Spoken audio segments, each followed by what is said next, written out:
Another bad day, dark feelings are back, assaulting your heart with a panic attack. There ain't no shame in feeling depressed. You need to sit down and talk some Gary. Hello everybody, thank you for tuning in once again to the Andy's Man Club podcast. Joined again today by some phenomenal guests, and we've got another one of our amazing facilitators from around the country joining us today as a co-host. Been saying this on the last couple of podcasts that we've recorded. It's great to hear some of the accents that are going on today, going on as far as AMC is concerned all around the country. But today, we really do cover some accents. So we've got Kyle, who's our facilitator of our club down in Rhondda. So Kyle, obviously with your lovely Welsh drawl, do you want to tell us a little bit about yourself and your role within AMC, mate? And then we'll come on to our magnificent guest in a moment or two. Yeah, I'm Kyle, and I facilitate for the AMC Rhondda group. A little bit about myself. I born and bred in the Rhondda Valleys, lived here all my life, been through ups and downs to say the least. And in the midst of lockdown last year, October, at the pinnacle peak of COVID, I was fortunate enough to open up ANDYSMANCLUB branch in the Rhondda, and been helping boys in the Rhondda ever since. And that was after attending a club down in Paul myself. Definitely. It's great to have you on board, mate. And that Rhondda club last night actually hit double figures as well, didn't it? It had 10 guys walk through the doors down there with a load of new faces of guys as well. So awareness in those areas really spreading. Now, I spoke about accents before. Somewhere we're looking to open up clubs more and more is up in the northeast. I'd like to introduce you, ladies and gentlemen, to our guest for today, who is Paul Mort. How are you, Paul? Mate, I am buzzing, and I just want to say before we start, mate, you guys are doing phenomenal work. So, well played, man. Love that. Thank you so much. One of the reasons why we've had you on today as well is obviously because of the amazing things that you're doing and the work that you do. So why don't you tell us a little bit about that, and maybe a little bit about the reasons behind you getting involved in the sort of things that you do, Paul? Cool, mate. Well, it's kind of, I'll start right now. Right now, I tend to work with married businessmen who need to get their shit together. And this is just something that I'm sure, like you guys, I just stumbled into it. And it's ended up leading to best-selling books, signing with big publishing companies, coaching men. It's not something that I ever intended to do. But back in 2014, I was what you'd call a successful businessman. I was living out in Marbella, had a 4-bedroom villa with a private pool. I'd built this business that was an internet-based business where I had a supplement company. That's not code for drugs. A supplement company where it was actually green powder that I was selling. I had a marketing company. I was doing really well business-wise. And from the outside looking in, I kind of had everything. Hot wife, 2 beautiful kids, lived out in Spain. And for a kid with 2 GCSEs from South Shields, it was kind of like, well, what's wrong with you? But on the inside, there was kind of nothing there. I'd spend most of my weekend boozing, sniffing gear, and then most of the week just being angry and just arguing with everybody, fighting the world, it felt like, and it was exhausting. I'd gained 5 stone. My breathing, I had all these asthma problems and these nose problems because I was doing so much gear. And back in 2014, I was diagnosed as bipolar. They diagnosed me with bipolar disorder. So back then, and in Spain, they didn't really deal with it. And at the time, my wife was just kind of going through hell.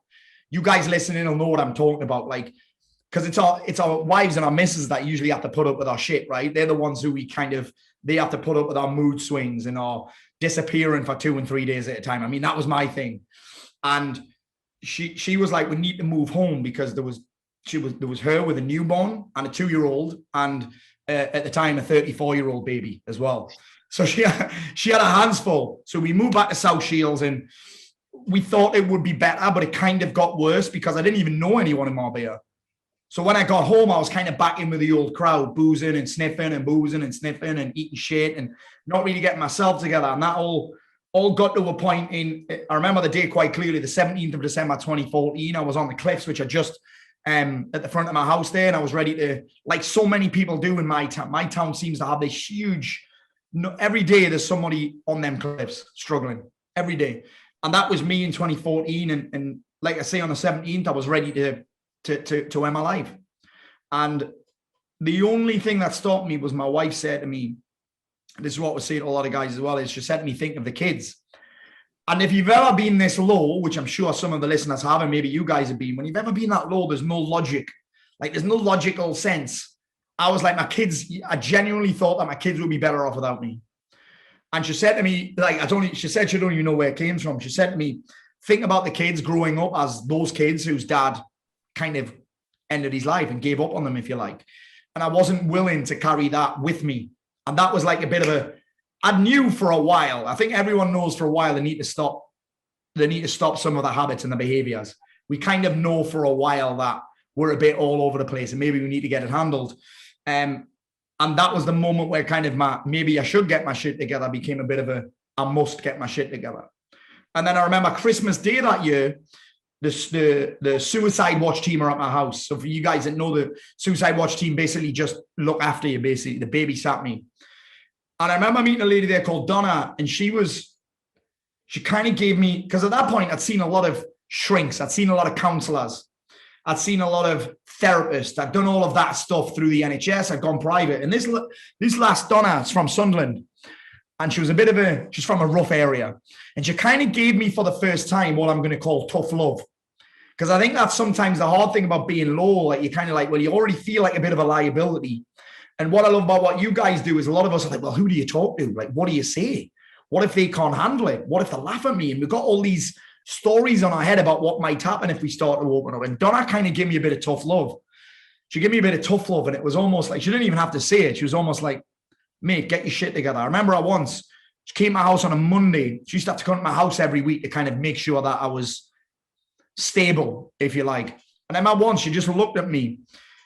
If you've ever had a girlfriend or even your mum who has glasses and they look over the top of your glasses at you, I was hungover on a Monday and she looked over the top of her glasses at me and I was basically like, yeah, I should probably get this handled. So yeah, that started off a journey where I built a successful business. So I was lucky enough to be able to travel all over the world and study with people and do courses and that. And then the next thing you know, in 2016 or 2017, I think I put a video out just describing my experiences. And that video was an off the cuff thing. I'd been making videos down the seafront and in South Shields for my marketing business. And I said to the camera guy, I said, mate, I've got something I need to get off my chest. And I kind of just got this off my chest and I put this video up and I'd actually had that video for about 8 months and I was scared to put it out. It's kind of like when we're scared to talk about like, what might happen. And I was like, the main worry was, what if me fucking mom and dad see this video? Because I'm talking about taking drugs. I'm talking about drinking. I'm talking about hookahs and I'm talking about being suicidal. And I was like, fuck, what if my mom and dad see it? What's my wife? I mean, she's experienced it. What she's going to say when I put this video up? So I put this video up and I about 8 months it gathered dust. I put it up and I kind of like didn't look at my Facebook account for like another 2 days or something. And then next thing I know, loads of other people are commenting on it. Some people telling me I should jump. Like I still get that every day. Somebody tells me I should jump every day. Some people tell me I should jump. Some people saying it's really helped them. And then I started getting these messages saying, Paul, can you help me? And at the time I released it, I'd lost 5 stone. I'd gotten off bipolar meds. I'd gotten off anxiety meds and I'd started to help people a little bit. And then it just snowballed from there. So yeah, it's been a bit of a ride. Sounds it, mate. Yeah, definitely sounds it. It's, like you said, unfortunately, I think the fear that you obviously had was that you were going to get, let's be frank, those knobheads turning around and saying, just jump. Yeah. The only sort of place that those guys can be in is a place of, they've never been in that place. They don't understand what it's like to be that ultimately low. And, you know, that's everybody's fear. Yeah. But the brilliance of it is, and I've had this, definitely will have been, that'll have been, I bet, sort of 3, 4 comments, 5 or 6 comments. Yeah. Hidden underneath. Yeah. Probably 500 saying, do you know what? You're brilliant. What you've said is phenomenal. How good is this? And it's helped 500. But because of the way the bloke's mind works, we just focus on that. Well, it's mad, isn't it? It's mad. With berries, right? You don't remember all of the good berries, but you remember the one bad berry. Yeah. It's mad, isn't it? It's mad. And it's like, I did that with my book as well. I looked at my book, the reviews, and there was like probably 4 2-star reviews, hundreds of 5 stars, but all I could focus on was fuck these dicks. It's mad. It's mad. And there'll always be somebody say about. Of course there is. I mean, the thing is with those comments and anyone like that, what I've got to what we've got to think about is imagine like those guys must have to be in some pain to say something like that. Yeah, 100%. It's like they're either trolling just for a laugh and they've got no, empathy or whatever. Yeah. Or they're doing it just to be a fucking dick. Yeah. And the funny thing is, lads, the funny thing is that often I'll have a look in the morning, I'll get a notification, and sometimes they're like 3 and 4 a.m. So these guys are clearly sitting up, maybe boozing, maybe sniffing, smoking weed or whatever they're doing. And that's their way of feeling better. And the funny thing is often they'll actually forget they've posted it. Yeah. So just going to say as well, I bet you're of the mindset now that you talked about the 2-star reviews on your book, that you'll be sort of like, well, it could be worse. It could have been 1 star. Could have been no stars. At least there were 2. Mate, I'm just buzzing someone's fucking bought it. Well, it's a decent segue. Why don't you tell us a little bit about the book, what it's about, and the sort of things that it can do for people? I love it, mate. So the book came about.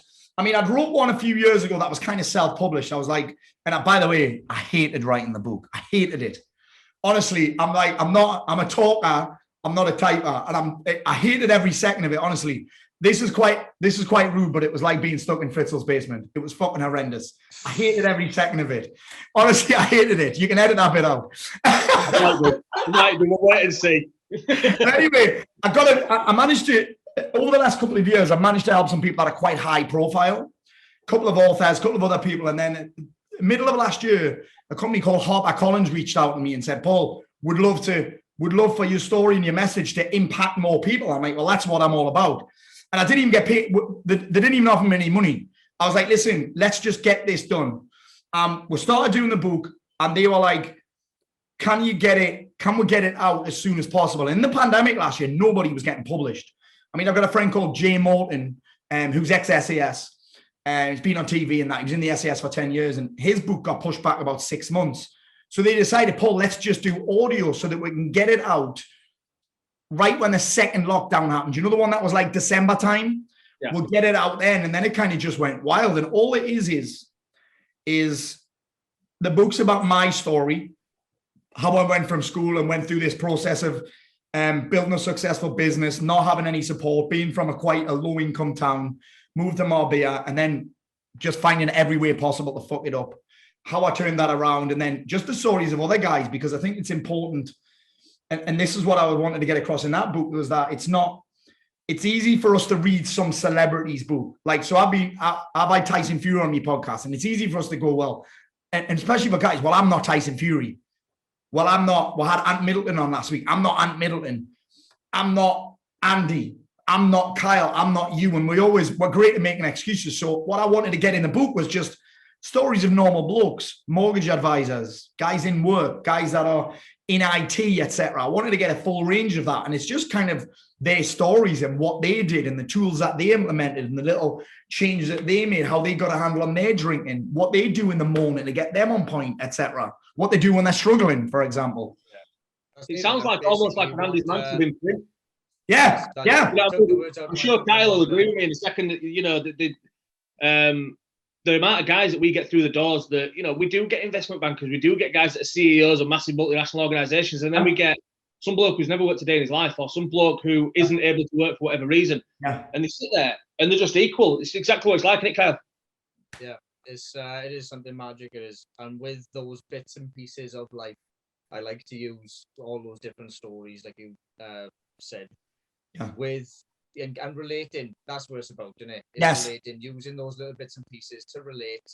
And it's like almost finding your own religion through coping mechanisms and strategies of other people's and your own suffers. And you see this quite a lot in one of the things that I've got into in the last few years that's changed my life. First, I did boxing, and then I got into jiu-jitsu, and those feel like it's weird. In fact, if you know someone that rolls jiu-jitsu, you'll get it. But jiu-jitsu is like, it becomes kind of like what you said, your own kind of religion, where everybody, and it's funny because jiu-jitsu is a funny thing. It's very, we call it violent meditation. Well, I do. It's like violent meditation. It's very aggressive. Yeah. When you're on the mat. Dolphins. Yeah. Yeah, it's mad. When you're on the mat, it doesn't matter how tough you are. Doesn't matter what you've done before. It doesn't matter what background you came from. Mate, I'm getting tied in knots by fucking 16-year-old dogs. I'm getting tied in knots by them. It doesn't matter. Everyone's equal on the mat. Doorman in that. All the doormen and the big tattoo guys, they come in, they don't come back. They get turned into pretzels by 12-year-olds in there. It was funny to say with the boxing and what have you, because I would say around my lowest point, at the point where I was starting to rebuild myself, I started training Muay Thai again. Did you? The Mat Academy with Lewis Long, Aaron Khalid, Dude, they're naughty, but they're some tough guys.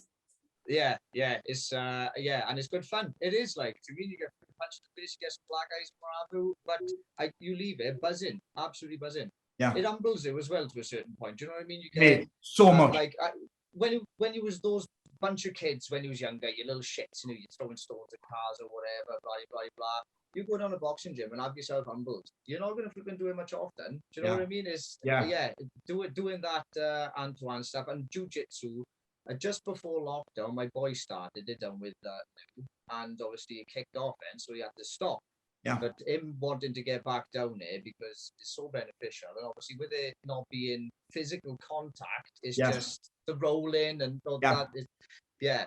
And I think that, do you know what I'm saying about the religion thing? I think one of the massive parts of it, and again, this is something it's just that community thing. Like, I think so often, if you go and see a GP or something when you're feeling low, one of the first things they'll say to you is exercise.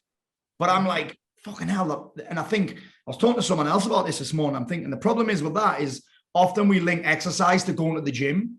And I was like, I'm not fucking going to the gym, but you get in that community. There's so many different ways to exercise. Yeah, there is, isn't there? And there's so many, and it depends what you make it mean. Like, I'm way more likely now to do fucking yoga than I am to go and train in the gym with weights. Way more likely. Yeah, do so many rounds on the bag kind of thing. Yeah, I got you. Yeah. A different kind of bag to the one that I used to do rounds of before. We've all been it. We've all been it. Well, I've all been it. Yeah. Class. Love that. I think that's a really nice segment as well into, we've talked about the community and we've talked about, the similarities between, your book. Like I said, it's almost like Andy's Man Club in print. Yeah. Why don't we jump into a little Andy's Man Club? Why don't we jump in to show some of the guys that are maybe listening that have maybe never experienced an AMC? What do you know about AMC before we start, Paul? What about how we work and the sort of things that we do as far as a session's concerned? Here's what I know. I know that you do a great job. 2, I know that you guys are having meetings all over the country. I think I seen one on like Sky Sports News or something recently. Yeah. Sunderland were on not so long since, yeah. I think it was from Sunderland, the guy. I'm sure he was outside the Stadium of Light. Yeah, he was, yeah. Yeah. Unfortunately, I have a season ticket there, but honestly, people are asking me, Paul, what do you think about this European Super League? I'm like, mate, I'll never have to worry about that. Don't you worry about that. So yeah, I know that, and I know that you guys, is it once a weekly meeting or once a month meeting, once a week? Yeah, once a week. Yeah, every Monday night, 7 p.m. Yeah, every Monday night, 7 p.m. we get guys in a room and we run in exactly the way that we're just about to. So, welcome to Andy's Man Club. You can talk as much or as little as you feel comfortable to. You go into as much or as little detail as you guys feel comfortable to. Normally in a session we talk about privacy, making sure what's said in the room stays in the room, but we're on a podcast, so that's not going to happen. And there's 3 subjects that we don't discuss, please. So those be politics, religion, and medication. Politics and religion, obviously 2 very divisive subjects. What can be a pillar of strength to one person is the opposite to another. And obviously medication is peer-to-peer support. We can't give any sort of guided advice on any way, shape or form in that regard. So, again, the normal thing that we do is introduce yourself, but I think we've just spent a good 15, 20 minutes doing that, so we won't go into that one. And we'll go straight into question number 1, which is, how's your week been? I'll make a start, and then we'll come on to Kyle as my co-facilitator, if you like, obviously with our experience of the groups. My week this week has been massively positive. I've really enjoyed, I think the sun's shining a little bit more. It just feels a little bit more, spring's always one of my favourite times of the year, to be honest with you, because obviously you see, a little bit more warmth, a little bit of colour on the trees and all those sort of things. It's just an uplifting time. So I'm enjoying it being spring just at the moment. Was able to, over the course of the weekend, go and spend some time in my grandma's garden, obviously with restrictions and things lifting as they are. My grandma's 98, and I've managed to go and spend some time in her garden over the weekend, and that was absolutely fantastic. Do you know what I mean? Just to go sit, have a cup of tea in there, watch my little boy kick his football around in the garden, absolutely stunning. Last night I visited our Stafford branch of Andy's Man Club, so I did a little bit of travelling last night. Got down there, brilliant to see those boys down there. 17 guys in that room last night, and to see the range of emotions. One guy over here who's buzzing because he's of the journey he's been on and how far he's come along.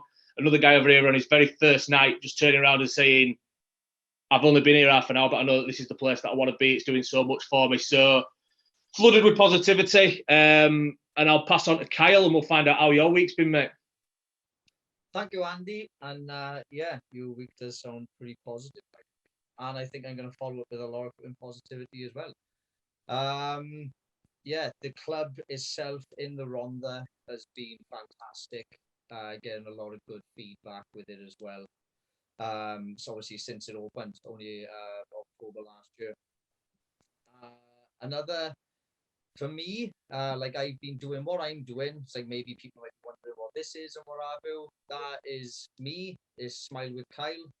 And recently I've converted myself as a registered community interest company. So I can start working with prisons, schools, colleges, community centres and trades. And yeah, so doing that this week and last night, like you said, you attended the club. Many positive. Like I saw flipping many this seeking with them. In the club, it was two guys who was there for the first time, so a couple of new faces, and they are positive from the evening was attending club. And like you said, we had a couple of guys. Somebody who was buzzing from one thing, and somebody who was his first session and he really low, but then he put a bit of feedback in a group saying that he was refreshed by sitting down and talking to us and everything. And it's flipping magic. At the first session that I attended of Andy's Man Club, it changed perspective. It really did, of how important it is to talk and how important it is to get things off your chest. Because I had been to that place, that dark place, and I had a second chance. I really did. And we get into that in a bit. But yeah, with that second chance and attending Andy's Man Club, I knew that it was something that was needed for the men of the Rhondda. And yeah, it's been a magical time since, just helping people consistently. Now you're helping give other people a second chance as well. I love that. Massively positive, Kyle. It's just honest to God, and it warms my flipping heart. Love it. Cheers for that, Kyle. Paul, we'll come on to you, mate. Jeez, how am I going to follow these two fucking things up? Jeez, that's quite. You know what I was going to say? How's your week been? And I'm thinking, I've never been on fucking Zoom for 2 days. I swear, I've done. Well, actually, I'll tell you what's happening in my life right now. We're mad busy. Last night, we booked the Time Theatre to do my first kind of evening with Paul Mort thing. Nice. Yeah, that's actually, I'm shitting my pants a little bit about that actually, because I thought that in the past I've done like seminars where it's just been like in a hotel room, like a conference room. And I spoke to him, I have an agent now, which is fucking wild on its own. It's mad. And he said to me, "You're not doing it in a hotel room. I've just booked the Time Theatre." And I'm like, this thing is the full like tiers and everything. And I'm like, fucking hell. Like that's scary for me. I mean, we're making the tickets. So that's a mixture of excitement, but also what if no one fucking comes? That's like my biggest fear, because in a conference room, you can like take chairs away. Do you know what I mean? So the room looks busy, but you've moved some chairs, so there's no empty ones. But in a theater like that, oh, Jesus. So that was the exciting part. If one person turns up, it's been successful, hasn't it? Exactly. My mum and dad will definitely come. Yeah, mum and dad will definitely come. So that's an exciting thing. And then today we've came home because we're building out a podcast studio, because I've decided to, after a break from my podcast, I've decided to kind of double down on it and like really work hard to use my network and all the contacts that I've got to make it because we get great feedback from it. It's just, this, mate, it's quite a lot of time. It's a lot of work. It's difficult to stay on top of and stay consistent with. So I took a break from it, cleared a few things out my schedule and thought, you know what, I'm gonna do this thing. We've been lucky enough to get some some cracking guests on so far. So yeah, those are the two things that I can remember in amongst all this fucking chaos. No worries at all, mate. Like I said, don't ever worry about following on from somebody else who's had a positive. If you've got One amazing point. Let us know, because that's what it's there to do. Don't feel as though you've got to follow positivity. You know, you might have had an absolute shitter. Tell us you've had a shitter, man. That's what we're here to do. I love that. Question number 2 then is, what's been the major positive of your week? One positive out of your week. As I say, I've already spoken about going and spending time with my grandma. For me, it's going to be my little boy. He's 7-year-old, and since lockdown started last year, he's mega got into his football, like ridiculously so. It's now all he talks about. And on Saturday, he decided that he was going to drag me along to Ellen Road. We're huge Leeds fans, and obviously the shop was back open. My missus turned around to me and says, "I want to go to IKEA." And I was like, "You've got no chance in hell. I'll drop you off." And then Ellen Road's about 5 minutes down the road from IKEA. So I dropped my missus off at IKEA. Me and my lad floated down to Ellen Road, and he emptied my wallet. He bought our dog a new Leeds United collar. He got a Leeds United lampshade for his bedroom. He's loving it. But to just have some shared interests with my little lad, he's brilliant. And, you know, spending time out in the garden, kicking a football about, and, you know, he absolutely lives for that. Last night, obviously, I was out at AMC, got home to find my missus's trainers by the door. I was like, "Got your trainers out? You're going out for a bit of a walk around?" She says, "No, I've been football training in the back garden. He's been coaching me. He's been telling me how to, you know, use this part of my foot and roll it along there like this." And I was like, "Get in, lad." So that's been the major positives out of my week. Kyle, what about yourself, pal? One of them is a walking group that is started doing, and within that walking group, we did a session with myself, and then going down there for some cold water thermogenesis. And there's 2 people who've done it with me this week. I do always get in, no matter who comes or whatever, just to show that doing this is nothing to be afraid of. It's something you can overcome.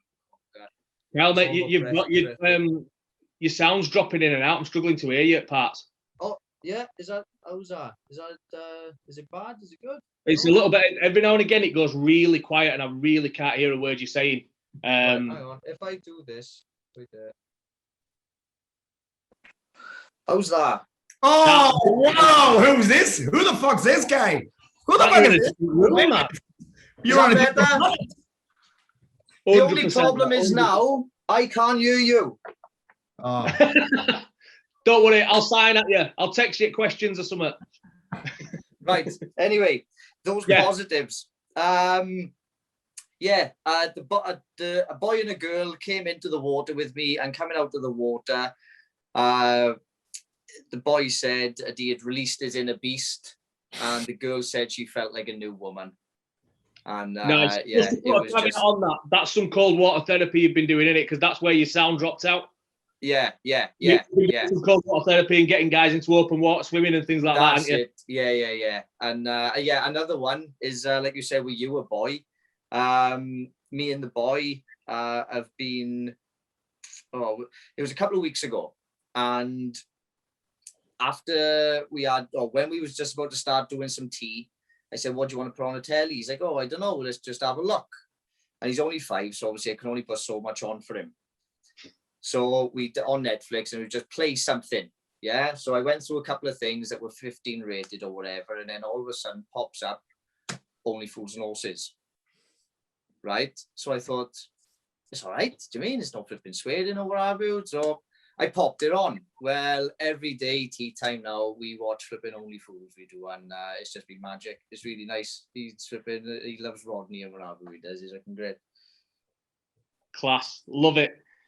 Cheers for that, Kyle. Paul, positive from your week, mate, please. Yeah, I feel like I covered a few. The time theatre thing was both positive and terrifying. That's probably the biggest thing for me, is that's just scary and massive. And actually, do you know what was interesting?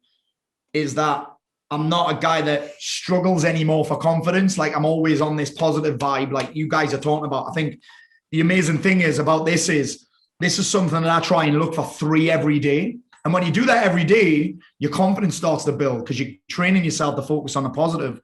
But yesterday when he rang me and I said, listen, we'll just book a hotel room. And he's like, no, if we're going to do this, we're going to do it big time. And it was one of those moments where I'm like, is he believing in me more than I believe in me? That was it. That hasn't happened for a long time. So yeah, that was a big positive for me, having somebody who's like essentially backing me big time, backing me, because he'll be organizing the whole thing. He'll be booking the theatre. I'll be doing all of that. So having someone back me like that was quite a big deal for me. Made me feel great. Love that. Absolutely love that. Right then, guys, we'll come on to question number 3. Then question number 3 is there anything you need to get off your chest? I'm in a fortunate position at this moment in time where I've nothing really weighing too heavily on me. I'm using my outlets really well. I've got a Andy's Man Club on a Monday night. People around me that support me, and I've got a counselling session most Thursdays as well, which, absolutely loving those outlets that I've got at this moment in time. So I'm fortunate I don't have anything to get off my chest. So we'll pass down into the Rhondda and see if Kyle's got anything to get off his chest. I do. You know me, Andy. I do wear my heart on my sleeve, and I say it as it is, and I'm not afraid to say anything either. Can you hear me all right as well now? Yeah, try different flipping headphones in. Yeah, I'm struggling with contact, seeing my daughter at the moment.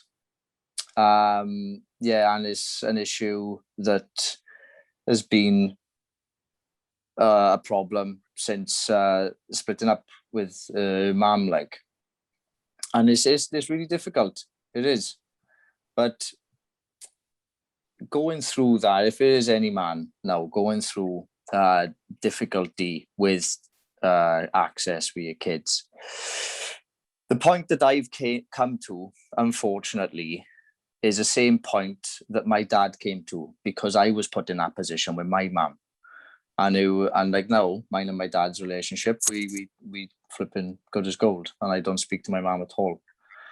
Not saying that's the way it should be, but when it's placed in such a way, like it has been recently, like with my daughter, like the last I spoke to her mum, it was a case of sorting out new access, because she was coming down on a weekend and she wanted to see her mum, which was because her mum was working full time through the week, so she didn't have time to see her, which was fine. And I was like, that's great. Do you mean we can sort out different days so I can get to have you in the week, take you to school, because I never had no involvement with her school life. And then I said to her mum, and I was like, right, okay, let's sort out some days then. And she was like, Wednesday and Saturday. I said, right, okay, that's not going to be feasible because of certain commitments and what have you. Can we all sort out something else? And I was like, Wednesday, Saturday, fuck off. And it's been 2 months now. And for Easter, Idris went up to his Glammy and Pop Pops, and he come back with Easter eggs, went into the kitchen, came out with it, and he said, oh, I got one for Gwen. And I was like, all right, do you want to take it up? And he said, yes. We took it up, and I spoke to my girl, which was nice. And then I came home and she started messaging me on Zoom. And then I spoke to her on a video chat, and she said about wanting to come down. And I said, oh, have you not said anything to Mum or whatever? And she's like, oh, yeah. And she said she's phoned you, and she said you haven't got back to her. And I said, babe, she haven't rung me, And but like I said, I got to this point now where my girl's safe. Yeah, she's flipping. She got a roof over her head and what have you. If her mom wants to be like, the cap fits, let him wear it. What goes around comes around, and all that stuff. I'm staying true to myself, keeping pushing with all the mental health stuff that I'm doing, and I'm staying strong. And I advise any man who's going through similar kind of thing the same. Keep being true to yourself, and it will come back around for you. No, I appreciate that, Kyle. Obviously, really deep thing for you to go into, and you know the way AMC works. There's nothing really else I can say there to you that you don't already know. You know, you've got all that in hand, and you know, I'm sure that situation, as shit as it is at the moment, it's not always going to be that way, is it? It's no, and this is it. Yeah, there's always a blue sky behind the dark cloud. Love that, pal. Love it. Keep going with it, pal. And if we can support in any, you know, if you need a vent or anything like that, you know where we are, man. Oh, always. Cheers. We'll come on to yourself, Paul, and ask if there's anything you need to get off your chest, mate. Nate, do you know I'm kind of the same to you? Like I'm focused on what the biggest bugbear that I've got right now is just this. About a month ago, I had surgery on my pec because I tore my pec. And the biggest challenge that I've got right now is just that I can't do the things that I love, like jiu-jitsu, but I've managed to, it's not the end of the world. Do you know what I mean? One of the big things that I've trained myself to do is to focus. And this is how I helped a lot of guys through lockdown, is that I'm like, the difficulty, if you start to focus on what you can't do, then that's when you start to get frustrated. Yeah, of course. I'm focused on what I can do. So Yes. I'm like, well, I can go for a walk. I can get on a bike. As much as I don't like it, I can still do squats and shit like that. It's just I can't do the one thing that I love. And the funny thing is, the only time I ever feel frustrated is when I think about that. So I'm just like, I'm going to shift the focus. I'm going to focus on rehab. I'm going to focus on doing what I can, seeing the physio, doing bits and pieces, but it'll not be long. Like you said to Kyle, it'll not be long before. A lot of the time, it's just time. It's just time. Yeah. That was certainly a trap that I fell into in the middle of the lockdowns, and everything. I was looking at things that I couldn't do rather than things that I could do, and it was some of that really properly full on fucking affected me. But like you say, I'm back into the world of do you know what? Let's look forward rather than back. So cheers for that, Paul. Right then, guys. Most of you will be aware that question 4 and 5 every single week change, become something a little bit different. Sometimes they're focusing on target setting. Sometimes they're about getting a laugh going. Sometimes they're a little bit more lighthearted. Sometimes they're quite deep. But this week's we've got, for question number 4, when was the last time you tried something new and what was it? As I just said, something that I'd sort of fallen into the trap of during lockdown was, working at home and all that sort of stuff. It was sort of like, oh, well, I don't have to get up early because I don't have to commute. So I'll just roll out of bed at sort of 8:30 and go downstairs, make a coffee and come back upstairs for 9. It'd be great. And then fell into the trap of rolling out of bed at 8:45 and then going straight onto my laptop and, just being, that morning routine had completely gone to shit. And, working with Luke and, the things that he says to, the people that he speaks to, things like that, win the morning, win the day, and I'd forgotten that. So the newest thing that I tried was almost like a going back, it was reverting back to, get some routine about myself. And I make sure now that as soon as the alarm goes off in the morning, it goes off bang on 7, I'm up and I roll out of bed. I go straight to walk the dog and I take the dog out. It might only be for 25 minutes, but, we've talked already about the positives of physical activity. And I think if first thing in the morning, you can get some of that blood pumping through yourself and, it means that then the dog's had a walk in the morning. If nobody else has got to fall onto that responsibility. And I do that every single morning. And then that means that I've sort of got between needed to leave the house to get my son to school to then get to work, probably got about an hour. An hour is plenty of time because, the other thing that I used to do quite a lot was wake up late, run round the block with the dog as quick as I could, dragging her away from anything she was trying to sniff. Then, getting in a situation where I was sort of shouting, where's my top? Where's my trousers? Where's this? Where's that? Getting her up, turning around to my lad going, get your bloody shoes on. Why ain't you got your shoes on? And leaving the house in that sort of, Urgh. Whereas now I'm sort of got an hour. I'm sort of like, 10 minutes, lad, you need to put your shoes on. I'll go and find my own jeans. It's not a problem. Do you know what I mean? And I'm able to leave the house without starting the day in a shit way. I'm able to, build that routine, and that routine for me now is absolutely strong.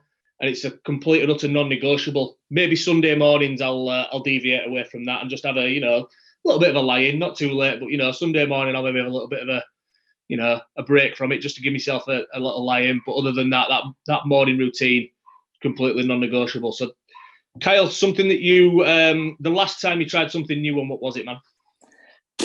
I'm pushing boundaries every day.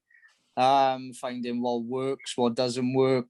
But the big standout one that I've tried recently, that I haven't tried before, is delivering guided meditation.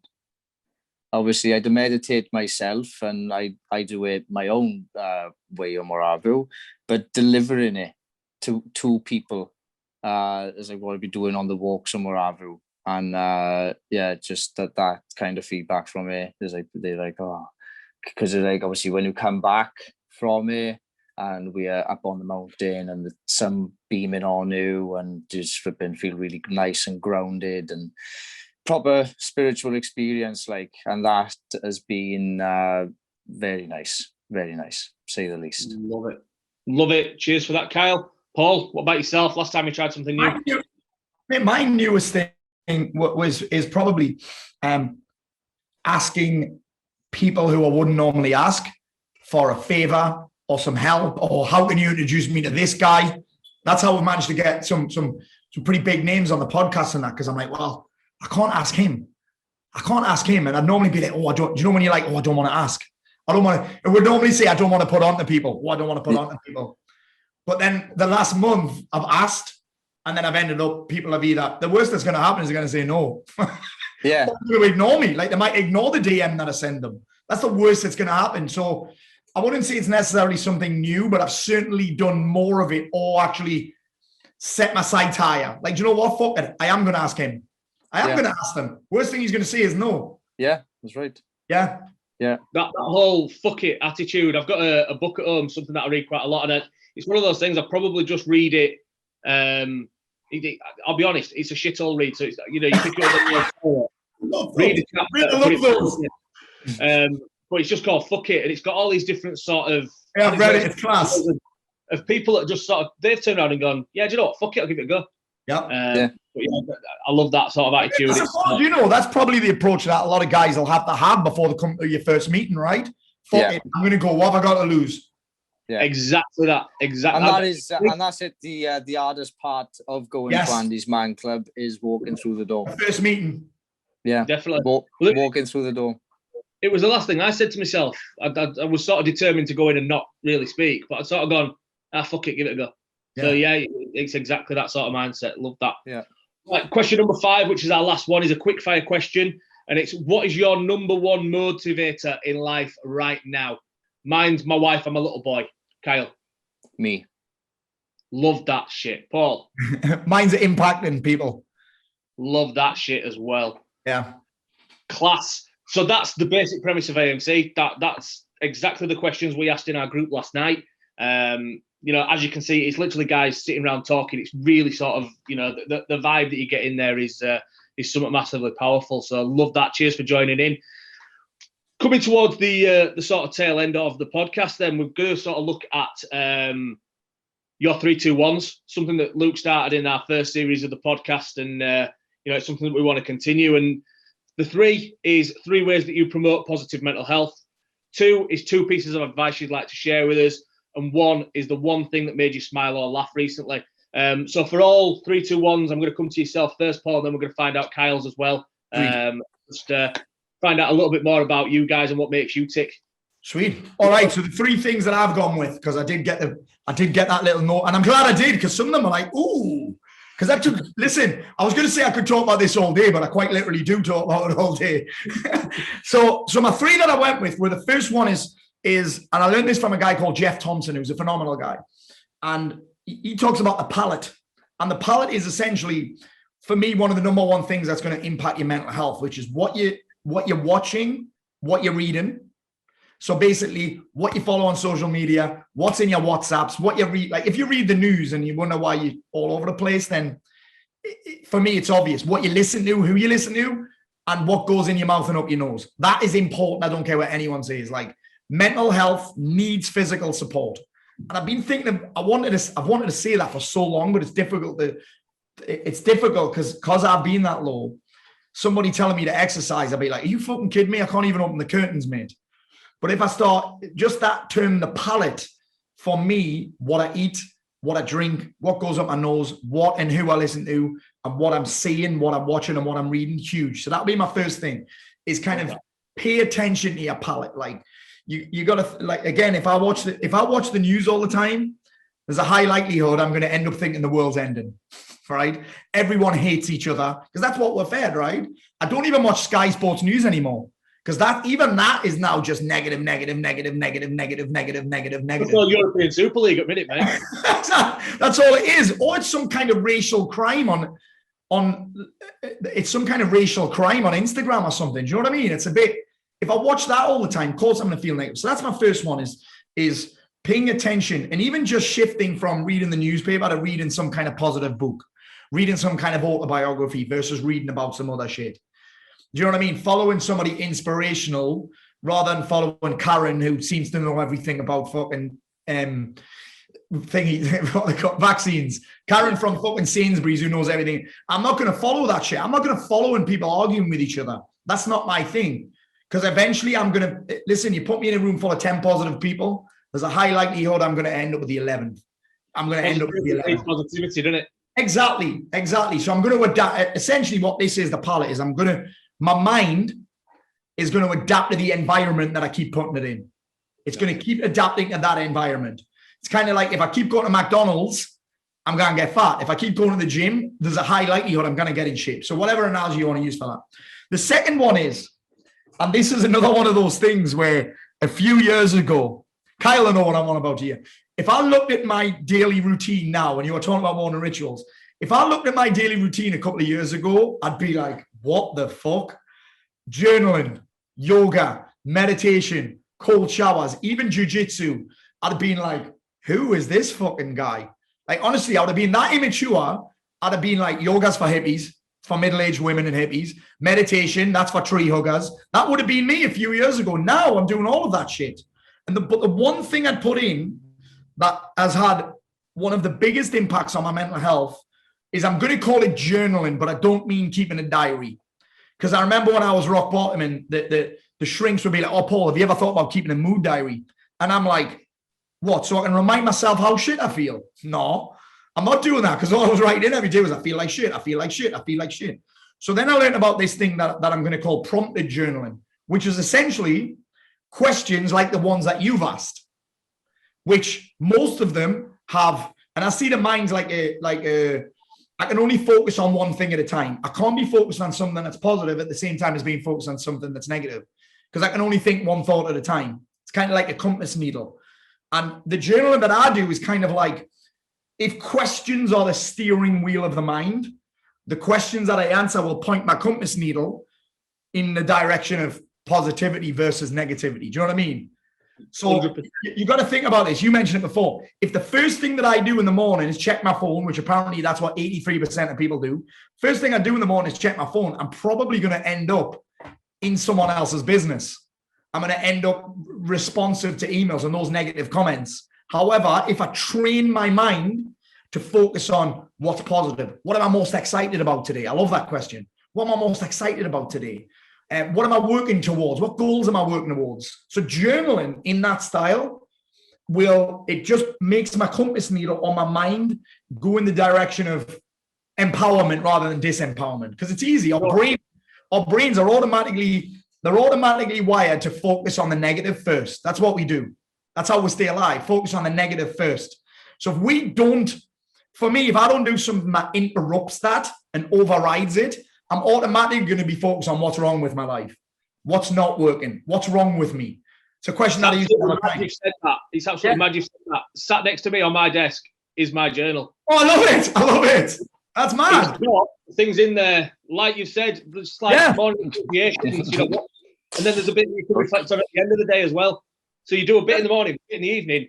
All they're doing is, and all these powerful questions do is they just steer our mind in the direction of positive over negative, because again, you don't have to journal, you don't have to answer those, but if you don't, it's kind of like, and this is the way I put it, our magnetic north is negative. That's what we do. Spend any time in a room with my mom for a little while and you'll know what I'm saying. Moms love to complain. It's what they do, right? But if journaling is transformed, and I never thought I'd say it, is journaling, or what I call prompted journaling, which is essentially answering questions, has transformed my life. Like that, just that one thing. Because you think about this, for some people, exercise feels like a massive step. It's sometimes inconvenient. But picking up a pen and paper, there's no excuse for that. People are like, oh, well, I'm tired. And that's what I was like when I was low. I'd be exhausted. But picking up a pen and paper, that's not hard work. That's not physical. It doesn't require any energy, just a little bit of effort. And the energy that can build is something else. It's really unreal. Huge. When you think about it, I can activate the feeling of excitement and enthusiasm just by answering a question. Definitely. Excitement and enthusiasm is it's a great feeling. It's a great emotion to be able to you almost, just by answering that question, if you do it with integrity, you can create excitement and enthusiasm like on demand. What are you most excited about today? And I'll get, oh, well, nothing. Well, if you had to choose one thing to be excited about right now, what would it be? And then suddenly you can change someone's feelings like that. One question. And then the last thing I've got is the obvious one, which is a kind of exercise that you like to do. Not that you feel like you have to do, not that you need motivation to do, but one that you actually like doing. Because I think, again, and Kyle will definitely talk about this because I can tell he loves this subject. And by the way, I also love those cold water dips. They're amazing. Amazing. I mean, we've got the sea here. Yeah. Honestly, the amount of people that are getting in the sea now, Kyle, unbelievable. It's amazing. Awesome. Nice. Amazing to see, isn't it? Yeah. Yeah. So this whole finding a type of exercise that you love versus trying to force yourself to do exercise is totally different. Like if you want to do fucking Zumba, step aerobics, whatever, I don't think it matters what kind of exercise you do, but it should be something that you're like, yeah, I get to exercise versus I have to exercise. Does that make sense?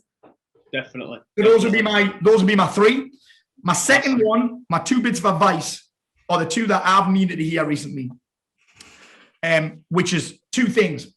When we talk about negative feedback and positive feedback, and one of my coaches, Dr. John DeMartini's top guy, mad. He's like a mad scientist. And he said that when it comes to praise and criticism, like there's no praise without criticism, there's no support without challenge. And he said to me, Paul, actually, the maximum amount of growth you'll experience is right on the border between praise and criticism. Like you can't have one without the other. And that's something that I need to keep reminding myself of. For everyone that praises me, there's going to be someone that criticizes me, but the other way around. For everyone that criticizes me, there's also going to be someone that praises me. For everyone that challenges me, i.e., because I think what a trap that a lot of us guys fall into, we often think that everybody should support us. Oh, well, they don't get it. They don't get it. Well, do we need them to? What would be different if they did get it? It'd just be easier.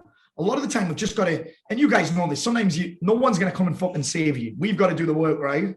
Yeah, that's why we do what we've got to do, because it's the passion for it, yeah. Yeah, no one's going to come and do your morning routine for you. No. Nobody's going to meditate for you. You can't delegate meditation. And you can't run away from yourself. Yeah, exactly. Listen, if I could delegate exercise, I probably would. Somebody else could exercise for me, but I got the results of it. I'll be cool with that. Yeah, imagine it'd be amazing. So that whole the maximum growth is on the border between support and challenge was a huge thing for me. And the second one would be that life will always find a way to remind you that it's a growth-centered experience. So if for example, in January, one of my close friends died, 46 years old, died of a heart attack. He was my barber, great friend of mine, actually in great, like he was fit as well, died of a heart attack. And I really struggled with it. And I've been lucky enough. I'm 41 this year and I've only been to one funeral in my life. That's mad, isn't it? Yes, it is. A friend who died when I was 21. 20 years I haven't been to a funeral for. My friend died suddenly, 2 kids, same age as mine. And that was a challenge for me. And I remember my coach, he said something like, if you couldn't handle this, Paul, you wouldn't have been given it. Like, if you couldn't handle this, you wouldn't have been given it. Like, we've got to think about this. Well, all of us here are 100% undefeated. We've got an unbeaten record in life. We're undefeated. So it was, life will always find a way to remind me that it's not about comfort. You're going to get challenges. So you've got 2 options. I can kind of either resist all of this shit, like argue with it, with the reality, or I can just kind of accept that it's about growth. And sometimes growth is uncomfortable. So those are 2 things that have really helped me recently. My last one, the one that made me smile, I'm wondering if she's here or not, my daughter. So my daughter, 2 weeks ago, jiu-jitsu for kids opened back up again. My daughter hadn't trained jiu-jitsu for about a year. And I took her to a new gym where she didn't know anyone. And she went in, and she didn't have a gi on. Gi's like the pajamas, Andy. And everyone else had a gi on. So she wouldn't go in. She started crying, right? And I did that whole thing where I was kind of like, oh, it's okay, everything's okay. And then I got a little bit frustrated like you do. Like, we drove for half an hour to get there on a Tuesday night or something. Drove for half an hour. And I'm like, right then, let's just go home. She got in the car and she started crying. She's losing it. I didn't know. She was saying, I'm scared. I'm like, my daughter, she doesn't get scared. She's a little monster. Anyway, I'm like, right, I'm going to order your ghee now. And she calmed down a little bit. She said, Dad, right, that's it. I'm going in. And she went in, all right, and I was really proud. It made me smile. But then yesterday, I was looking through my phone and she'd done a TikTok, right? She'd done a TikTok video. She's 7. And she had a ghee on, a rash guard. And she played this, the dance the song. She had, I'm a savage. She had that song and she's dancing it with a ghee on. So I was proud of her. And then I saw that video. I was like, yeah.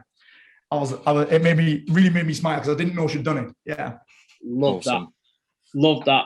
Loved all those 3, 2, 1s, Paul. Absolutely spot on. And like I said, that to see the positivity, something that it's almost like the key themes that get pulled out of these, not just meetings, but podcasts and things like that, is that the journeys that people have been on, and for you to have been in the places like you were saying back when you were in Benidorm and you were, putting bags up your nose and you were, so low, to them being stood on those cliffs outside your house, to where you are now.